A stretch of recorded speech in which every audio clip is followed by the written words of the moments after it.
All right, my friends, welcome back to the channel. I'm Brian, and in today's video, we are going to be talking about a very important topic on rental lease contracts. We're specifically going to look at language that can often get renters into trouble, and we're also going to discuss something very important, and that is who is responsible for maintenance and repairs, and that information needs to be spelled out in your leases. All right, we're going to look at a few other provisions as well. We're going to look at lockout provisions. We're going to talk about abandonment. We're also going to talk about how to pay for your rent, the rental terms, and deposits. All right. Then we're also going to look at a very important statement that I like to add to all of my leases that benefits basically either party. So it's really good to put it in there because what it does is if any party, the leaseor or the leasee, if they violate the terms of the lease, this is a great way for you to be able to break the lease. All right. So let's go ahead and jump on the computer right now and dig into the lease contracts. All right, my friends, so let's go ahead and jump in. Now, one thing I'll start off by saying is lease contracts here in the Philippines is actually really nice because English is one of their official languages. So you're going to find most contracts are going to be written in English. So there's not going to be any language barriers. May be a few words different here or there, but for the most part, you're going to do pretty well. If you're going to another country and you're in their different areas of the world, whether it's South America or it's here in Southeast Asia, definitely seek some legal professional help or local help, basically with translation, especially when it comes to leases and stuff. You don't want to get tripped up into that. But most leases you're going to find here in the Philippines are going to be very similar to what you're going to find in North America. Now, for me to go through an entire lease would take forever. So what I'm going to do here is I'm going to focus on a few key points. I've got my notes over here, so we're going to go ahead and I'll put chapters basically in this video so you'll be able to jump around. But again, it is your responsibility to review your lease contracts, okay? And again, like I said, seek legal help, right, or a local guidance. I'm merely just sharing information that I have picked up over the years to kind of help you with specifically these items that kind of trip people up in leases, and then some things to look out for. All right, so the first and foremost, and this is the very first one that I want to jump into because I think this trips up a lot of people, is this concept of the Pre-Termination Clause. A lot of people look to get out of their leases, and that's totally fine. And what's typically very common is you're just going to lose your deposit. So one thing that I've noticed in a few leases, especially newer buildings, and a lot of I find investors are doing this, is they're putting in this clause here, and I'll go ahead and highlight it here. Basically, it's this one section, this one sentence where it basically says not only do you lose your security deposits, but this sentence here kind of highlighted is all unused advance rent and security deposits shall be forfeited in favor of the leaser. Okay, so the leasee is you, the renter. Okay, the leaseor is the owner or the agency who is renting that property, right? So you as the leasee, in this case, if you want to sign this lease, you will be required to pay for the entirety of that lease, even if you broke the contract. Now, it is a gray area, not really a gray area in law. Basically, again, every country could be different, but typically owners cannot double lease a property. All right, so if you are still paying month to month on that, right, then the owner technically cannot, lease it out to somebody else because, you're in this contract. But if you break the lease, and again, if you look a little bit further here, we basically are looking at, it says again that you'd have to pay all of this within 7 days. And this is kind of the clause that gets the owner out of this double leasing issue, where if you break your lease and you leave, then they're going to say, well, you're responsible for the entirety of again, if it's a 12-month lease, the entirety of that lease, you would have to pay that within 7 days. Then they would take this chunk of money and then they could go out and they can re-rent that property to somebody else. And now they have your funds. So if you're going to break a lease and you're stuck in one like this, unless there's some other issues, some ways that you can get out of it, this is one to really watch out for. You don't want to get into a lease where not only are you going to lose your deposit, but you have language like this, where basically it's going to basically say that you're going to forfeit all of the terms of the lease to the leaseor. So this is something very much so to watch out for. All right, let's dig into the next one. Now, the next big thing I want to talk about, and that is maintenance and repair. This is something that's critical in a lease, especially I found here in the Philippines, is knowing who is going to do the maintenance and repairs on a property. You as the renter, you're going to have some responsibilities, whether it's cleaning air conditioning units, cleaning the filters of those, having them professionally done. The grease trap under the sink, that's going to be something that's going to probably be somewhere in your lease to say, every 3, 4, 6 months that needs to be cleaned. those things are going to be on, because again, you were there, you're using those items. Now, a couple, I'm going to go through 3 bad examples here. We'll go through these kind of quick, right? And I'll focus on especially the third one a little bit, and then I'll give you an example of what is a good maintenance section to have. And the big key takeaway here is what you're looking for is this. So on this first bad one here, again, I highlighted basically this one section. The leasee shall be responsible for all major repairs and damages on the leased premises. You do not want to get into a lease where everything is put on to use, whether you're renting something out in province, and you're renting a single family home, something like that. If you're renting a townhome, if you're renting a condo in the city, you don't want to get into a lease structure in which everything is now leveraged on you. According to this lease and this one statement, you are responsible if anything fails. All right, and you're thinking that way, that's ridiculous. But again, this is stuff you need to watch out for in your lease. You need to make sure that it's clearly called out who is responsible for what. So in this case, this is too general, it's too simple. You don't want to get stuck into that and have a bunch of unexpected bills. Let's look at the second one, because this is, again, a very common thing. So all right, the second one we're looking at here, and this one we're calling cleaning and repairs, right? Is the title they had here. And basically it's here. Let me go ahead and just highlight the whole top paragraph, because the whole top paragraph is terrible in this lease. Okay, the leaser, all right, so the owner shall not be responsible for all major repairs on the leasee or leased premises. I'm not sure why it's bolded there. So premises on the electrical sewer installation. So basically, again, wear and tear, either fault, negligence, leasee. And again, this is typical. So if you do something that is using something in an appropriate way and you break something, it's pretty much going to be then on the leasee. But the leaser, right, which is the owner, they're trying to get, again, out of everything, okay? But again, you don't want to get into a scenario where the owner is trying to push everything onto you. So in this case, let's say all of a sudden there is an issue with the electrical in the building and it's in the unit, and now that is you have to hire an electrician, get that done. Well, guess what? According to the way lease is written, this is going to be on you as the renter. You don't want to sign anything like this, right? And then the second paragraph I had mentioned a moment ago about, cleaning and stuff. So regular cleaning and maintenance of air conditioners inside the unit. This lease wants it every 3 months, grease trap every 3 months, typically 3 to 4 months, sometimes 6 months. Usually what I found, about every 3 months is good on the air conditioners, and about every 4 to 6 months, depending on how much cooking you're doing, basically is good on the grease trap. Anything that is done monthly is just too much, well, I mean, cleaning filters on a monthly basis isn't bad, but that's something you just pull out, clean the dust off, and kind of move on. But okay, this is, again, bad example number 2. You don't want to sign something where, again, you have this, the owner's not responsible for anything. You don't want to get into that scenario. All right, so let me bring up item 3 here, and this will kind of break down these last 2 sections, or 2 bad examples. Okay, this one they're calling basically, again, repairs, and let me go ahead and highlight this section. So the leaser, and this is something very interesting you will run into, okay? So the owner shall be responsible for all major, so you start to read it and you think, oh wow, great, they're responsible for everything, but watch what they do here, okay? The leaser shall be responsible for all major and minor repairs of the unit and appliances arising from a breakdown in the lease premises during the term of the lease first 15 days of the term of this lease. Terrible.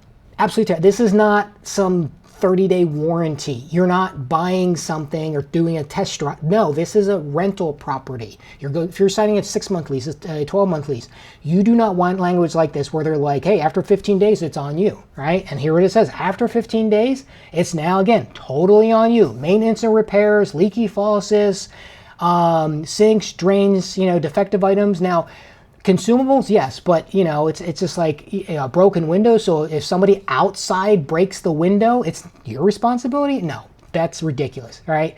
But again, this is the type of stuff. And then here's the other part of the second paragraph. The leasee, so a renter, shall be responsible for repairs and replacements of faulty appliances, refrigerators, freezers, stovetops. So again, this is ridiculous because even if I move into a unit and it has, it seems like, hey, this is all great stuff. Even if it's brand new, a brand new refrigerator, brand new stovetop. If that breaks, it's not my responsibility as the renter to have to now go out and replace that or fight with the the appliance shop who installed that, right? That's on, that is something that the owner provided. Also, if it's used, let's say I move into a unit and the refrigerator is there from, I don't know what the last renter or last renters, what abuse that they actually did to those appliances. So I have no history on that. I cannot sign up for basically saying that I'm going to be okay if it fails, right? And that's what they're trying to do here. So these are key items you want to watch out for, and they're sneaky. They put them in there and they try to push you to get these, sign these leases so they have hands off, and then they can come in and be like, oh, you didn't do this, you didn't do that. So this is something you want to watch out for. Now another thing, and let's jump onto the third paragraph here, and I highlighted this down at the bottom, where they kind of split out these minor and major repairs, and they'll try to be real nice about it, like, oh no, it's minor, it's no big deal. But look how they put it here. So basically minor repairs are going to be on you as the renter, the leasee, and for major repairs it's going to be for the the owner. So this is where they're trying to get this, like, oh, it's fair, look what we're doing here. This is, again, ridiculous, because 5,000 pesos is about $100 US. But again, there's no discussion in here if this is something about this could be something per item. So let's say 1 month the refrigerator goes out. Well, it costs, let's just say $80 in parts and stuff like that to get that fixed. Well, that's now on you. Next month, something else happens. Oh, that's under $100. That's on you. And this can go on and on. You don't want that kind of a scenario. You don't want this where you're kind of like, looking at numbers, looking at quotes. Again, you need to be, as the renter, responsible for basically maintaining things, and for consumables. Consumables are like, light bulbs, batteries, that kind of stuff. And the owner is responsible for the core items that they are providing in the property. All right. So what does a good lease look like, or at least a good section on maintenance? Let's look at that right now. All right. Here is a good one. All right. And this is one of the ones I actually had in one of my leases. I went in and I kind of modified a few things. So right at the beginning, right at the top, the leasee shall be at the leasee's expense. Again, it's my responsibility as the leasee to basically keep the property in clean and sanitary conditions and stuff. And there's some noise items in this lease and stuff because it was specific to this neighborhood that I was in. All the minor repairs, consumables, and stuff shall be undertaken by the leasee, and this basically lists out what are these items that I'm responsible for. Okay, replacing light bulbs and consumables, cleaning materials and chemicals, tightening screws, adjusting shelves. So if I need to, something, I need to do that. Replacing filters, replacing batteries, and things like that. Okay, maintenance and cleanings of appliances. Right. Again, this comes down to that Annex A or the Appendix A, which is going to list out basically the items. So this is making sure that, like, again, stovetops are cleaned. You're, just basically keeping up with the maintenance, the basic maintenance of items that need it. All right. And then the third part C here, again, is the leasee, shall repair at their own expense if basically I have a guest that comes in and does something and breaks something, right? Or I break something on its own where it is obviously, through fault or negligent, not, something I turn on the stove, it doesn't work, it's not that. But if I'm trying to use something for its not intended purpose, then that can fall onto me, all right? And then I clearly spell out in the last paragraph what the responsibility is of the lessor. So shall be responsible for repairs and maintenance, of faulty appliances, and I list out a bunch of those. And then, responsible, the lessor, the owner is responsible for all repairs on the water, electrical, plumbing, sewage, basically, again, the structure of the building, right? And it is their responsibility to work out any warranty issues. It's their responsibility to communicate this stuff with building maintenance if they have a warranty. So many brand new units may have a warranty for 3 to 5 years or something. So that's kind of stuff you want to focus on. All right, now let's go ahead and dive into the next section. All right, this one is going to be about abandonment and lockouts. We'll skim through this pretty quick because it's pretty straightforward. My key point to take away here is you will often find this in a lot of leases here where they have this abandonment. Don't overlook this. And the reason I say that is because the key that I want to point out here is this item where they talk about a 30-day if you're not in the property. And if we are traveling around whatever region or country or even multiple countries, if you rent a property and you leave for a period of time, you don't want this to come back and bite you. So in this case, this section here basically calls out 30 days, basically you not using the property, then they consider it abandoned if you haven't contacted them. So make sure this is spelled out, what form of communication is acceptable. So is written communication, is that a text, is that an email saying, hey, this is what I'm going to be doing. I'm going to be traveling, if I'm down, let's say in South America, and I'm, traveling through a bunch of different countries, but I set up a base camp. Let's say I go to Colombia and I set up a base camp there for 6 months. I rent the place, but then I leave and I'm gone for 5 weeks. Well, guess what? I'm now over that 30 days. That's problematic, at least according to this lease. And also another thing is you want to denote somebody who has access to that unit. Usually it's going to be something like the agent that helped you find the place. All right, you can have that individual kind of be your eyes and ears on the ground. So if you are traveling, or you travel back home for a couple weeks, and then that trip gets extended, all right, and your stuff is sitting again halfway across the world, you're not in a scenario where you don't have somebody who has access to the property. So that's just kind of another thing. You want to make sure that you're following, the intent of this abandonment clause. Now, another one they go into a lot is this lockout. This basically, again, depends on country that you're in.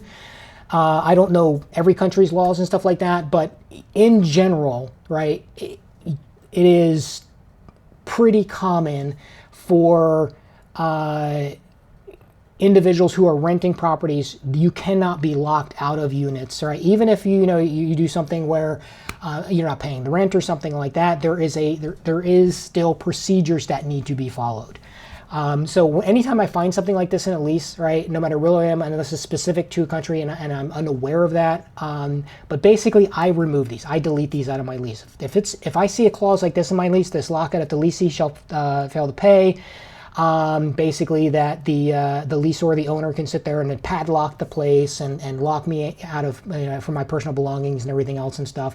And this typically comes up if there's any kind of dispute or discrepancy. I've never had to deal with this, but my take usually is when I'm going through a lease, I make sure that any language like this I remove. The reason being is because now what it does is that now puts it onto the owner and say, okay, well, you have to follow basically what the law is in that country or in that city, specifically what is required. They don't have a document that you have signed that says you're giving them permission to lock you out, right? Or at least you're agreeing to that's what the terms are. So I always remove this. Really simple. You see it in there, strike it out. Just be like, nope, this is invalid. And if they have a problem with it, move on to another property. So, all right, what else we got? All right, let me dig into this one. So I get a lot of questions about how I pay my rent, and also deposits and stuff. So I'll cover both of these kind of in two sections. We'll talk about the rent side of it, then we'll talk about deposits second.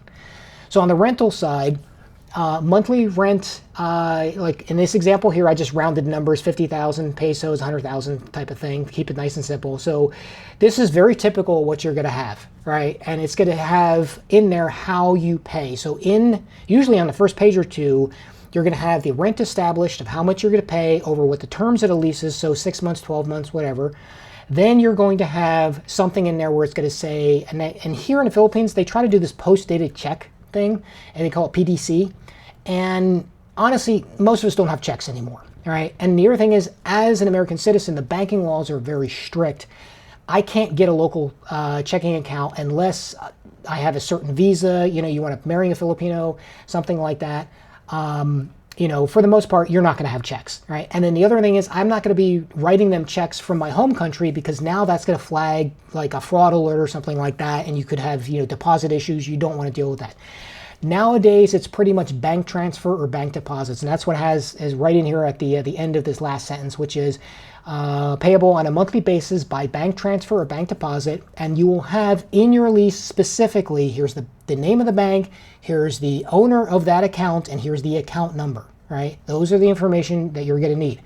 You might need a routing number or a SWIFT number, depending upon how that's set up. And if it is, work with your landlord, work with the owner to get that information so you can set it up properly. And I honestly, your first month's rent, after everything's kind of paid and to get things done, try to do it early, so if there's any issues, you're not struggling, all right?